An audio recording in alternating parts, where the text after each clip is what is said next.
اعوذ باللہ من الشیطان الرجیم، بسم اللہ الرحمن الرحیم۔ 12 روز کی کامیابی پر رہبر معظم کی مبارکباد۔ حال حاضر کے 12 دنوں میں اسرائیل نے ہر چند کوشش کی کہ فلسطین کو زیر کر دے، لیکن فلسطینیوں کی جرأت و ہمت قابل داد ہے کہ انہوں نے ڈٹ کر دشمن کا مقابلہ کیا اور 12 دن میں دشمن کو کھدیڑ دیا۔ اس مناسبت سے حضرت آیت اللہ العظمیٰ سید علی حسینی خامنئی مدہ ظلہ العالی نے مبارکباد پیش کی۔ رہبر معظم کا بیان تحریری شکل میں کچھ اس طرح ہے۔ بسم اللہ الرحمن الرحیم۔ سلام ہو مظلوم اور صاحب اقتدار فلسطین پر، سلام ہو غیرت مند اور بہادر فلسطینی جوانوں پر، سلام ہو سورما غزے پر، سلام ہو حماس اور فلسطین کے دیگر جہادی و سیاسی لشکروں پر۔ خداوند عزیز و قدیر کا شکر ادا کرتا ہوں کہ اس نے فلسطینی مجاہدوں کو نصرت و عزت سے نوازا۔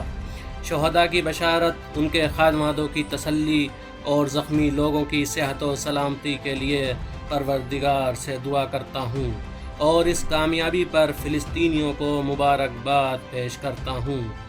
چند روز کی آزمائش نے فلسطینیوں کو سرفراز کر دیا۔ بھیڑیا صفت دشمن کو اس بات کا ادراک ہو گیا کہ وہ طاقت کے باوجود فلسطین کے سامنے بے بس ہے۔ لشکر قدس ایران اور لشکر کرانہ باختری اردن نے غزے کی حمایت کر کے 48 چھاونیاں بنائیں، جس کے ذریعے دشمن کو فلسطین کی آئندہ منصوبہ بندی کی جھلک دکھا دی۔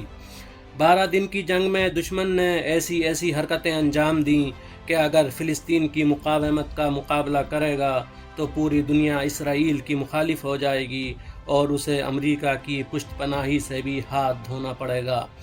جنگ جاری رکھنا یا جنگ بندی کا اعلان کر دینا، دونوں ہی چیزیں دشمن کی شکست تھیں، لہٰذا وہ اپنی شکست قبول کرتے ہوئے پیچھے ہٹ گیا۔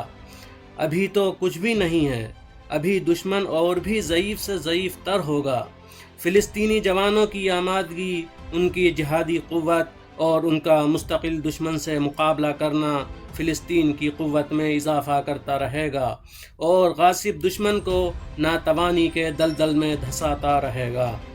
جنگ کے آغاز سے جنگ بندی تک کا سارا پلان فلسطین کے جہادی اور سیاسی بزرگوں کا بنایا ہوا تھا۔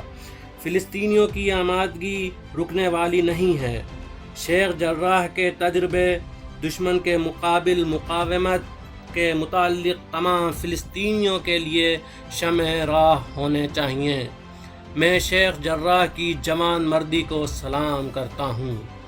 فلسطین کے متعلق صدائے احتجاج بلند کرنا تمام دنیا اسلام کا فریضہ ہے۔ یہ ایک شرعی حکم ہے جس کی تائید و تاکید حکمران بھی کرتے ہیں۔ تمام اسلامی حکومتوں کو فلسطین کی حمایت میں میدان میں اتر جانا چاہیے۔ فوجی مدد بھی کریں اور مال کے اعتبار سے بھی مدد کریں، کیونکہ اس وقت فلسطین کو بہت زیادہ ضرورت ہے۔ اسی طرح غزے کی ویران عمارتوں کو آباد کرنا اسلامی حکومتوں کا فریضہ ہے۔